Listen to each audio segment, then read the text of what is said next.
Did Moses really exist? Hey everybody, I'm Dan McClellan. I'm a scholar of the Bible and religion, and the data don't support the plausibility of the existence of Moses or of any of the other characters from the Pentateuch, at least not in the way they're represented in the Pentateuch. The archaeological data in Israel and Palestine, as well as in Egypt, just don't support the story of the Exodus. There's just not a case to make that it's plausible that the story of the Exodus happened as described in the book of Exodus. Now, there are some scholars who think that the tradition of the Exodus is the end result of centuries of growth and accretion of traditions to a historical kernel. Maybe there was a small-scale escape of some enslaved peoples from Egypt who traveled to the northern hill country and became part of the land of Israel. That's a possibility, certainly. Some folks think that the Levites were the folks who escaped from Egypt. There are a lot of different ways that people have tried to figure out how this could be historical.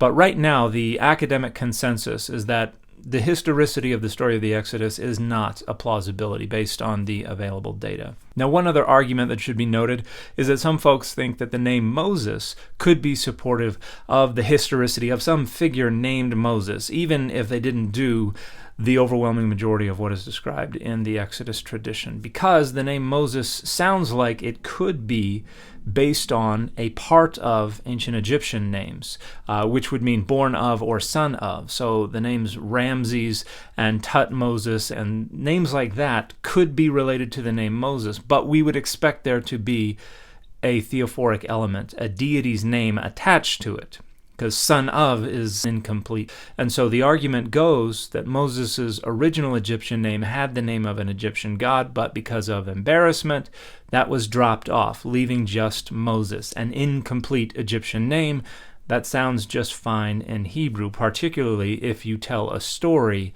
that has him named Moses because he was drawn out of the water. So that's what's called a folk etymology or a folk etiology origin story for the name Moses. The problem with that is that that etymology for the name is not widely accepted. There are a number of other proposals that get more attention. So in short, the academic consensus is that the data indicated is historically implausible, that there was a figure like the Moses that is represented in the story of the Exodus.